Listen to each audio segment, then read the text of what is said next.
inviting me on the stage. Good morning, everyone. How are you all doing?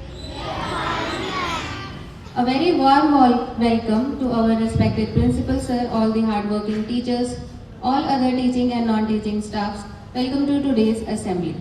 As you all know that from previous some days, we all are discussing some motivational stories for all of our students. Today I am going to do something different and I am going to tell you how you will implement those motivational stories so that you can get the result of it.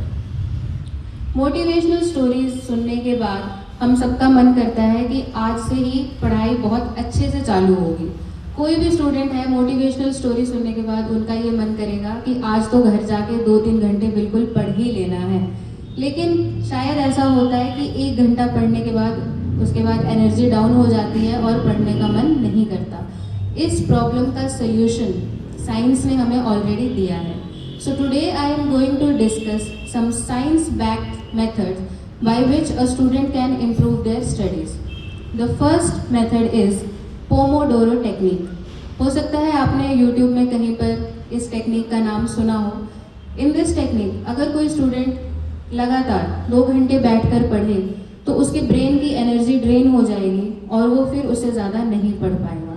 हमारे brain को इस fatigue से बचाने के लिए हमें 30 minutes का एक स्लॉट सेलेक्ट करना है जिसमें हम 25 मिनट्स बिना किसी डिस्ट्रैक्शन के पढ़ाई करेंगे और लास्ट के 5 मिनट हमारा रेस्ट रहेगा. लेकिन ये रेस्ट बिना स्क्रीन के होगा. वहाँ पर फ़ोन, टीवी या लैपटॉप कोई भी स्क्रीन अलाउड नहीं है. इस 5 मिनट्स में आप वाटर पी सकते हैं या फिर अपना हेड डाउन करके रेस्ट कर सकते हैं. आप अपने घर में एक छोटी सी वॉक ले सकते हैं, लेकिन इसके अलावा कोई भी अदर एक्टिविटी आप नहीं करेंगे. और इस 5 मिनट्स के बाद जब आप फिर से 25 मिनट्स का सेकेंड स्लॉट लगाएंगे तब आप देखेंगे कि आपके ब्रेन की इफ़िशियंसी इम्प्रूव हो चुकी है. क्योंकि हमारा ब्रेन एक्टिविटीज़ को ब्रेक से ही डिसाइड करता है. ब्रेन को ये लगता है कि अब तो ब्रेक हो गया तो अब मैं रिफ्रेश हूँ, अब मैं दोबारा से स्टार्ट कर सकता हूँ. सेकेंड टेक्निक है 3-2-1 मेथड. 3-2-1 मेथड वेस्टर्न कंट्रीज़ में काफ़ी पॉपुलर है और ये मेथड हम तब यूज़ कर सकते हैं जब हम किसी टॉपिक को पहली बार याद करने जा रहे हैं.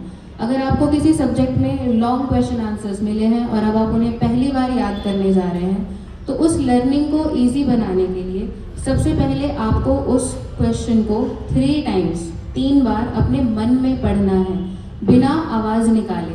और पढ़ने का मतलब सिर्फ ड्राई रीडिंग नहीं होगा, एक एक वर्ड को समझ के पढ़ना है. उसके बाद है 2. सेकेंड मेथड में आपको उस आंसर को नोटबुक क्लोज करके 2 बार ज़ोर ज़ोर से बोलना है देखने के लिए कि आपको कितना याद है. अभी हम वापस अपने नोटबुक पे नहीं जाएंगे. और जो थर्ड स्टेप है 1, एक बार आपको वो पूरा आंसर लिख लेना है किसी भी पेज पे और उसके बाद आप अपनी नोटबुक ओपन करेंगे और अपने आंसर को मैच करेंगे. अगर सही है तो वेरी गुड, आप नेक्स्ट क्वेश्चन पे जा सकते हैं. लेकिन अगर कोई भी प्रॉब्लम है तो आपको ये 3-2-1 मेथड दोबारा से यूज करना होगा.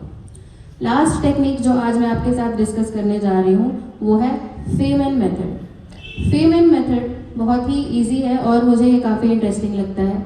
इस मेथड में कोई भी टॉपिक जैसे ही हम क्लास में पढ़ लेते हैं और समझ लेते हैं, घर जाकर आपको ये वाला सेम टॉपिक अपने घर में किसी को भी समझा देना है एज अ टीचर. उनके सामने खड़े होकर उनको ऐसे एक्सप्लेन करना है जैसे वो आपके स्टूडेंट हैं और आप टीचर हो. अगर कोई नहीं है तो आप ये मिरर के सामने भी कर सकते हैं. ऐसा करने से आपको ये पता चलेगा कि उस पूरे टॉपिक पे आपकी पकड़ कितनी है, या आप उसको बीच में कहीं भूल रहे हैं तो आपको कहाँ से उसको दोबारा उठाना है. फेमन मेथड काफ़ी वर्क करता है अगर आपको शॉर्ट टाइम में ज़्यादा चीज़ें याद करनी है और लंबे समय तक याद करनी है. तो आई होप कि ये 3 मेथड्स आपके आगे की लर्निंग में आपको हेल्प करेंगे. अगर कोई याद करके भूल जाता है तो फेमन मेथड उनकी काफ़ी मदद कर सकता है. 3-2-1 मेथड भी सेम पर्पस सर्व करेगा. So I hope you are able to understand all this and I hope that you implement all this methods for your better studies. Thank you and have a nice day.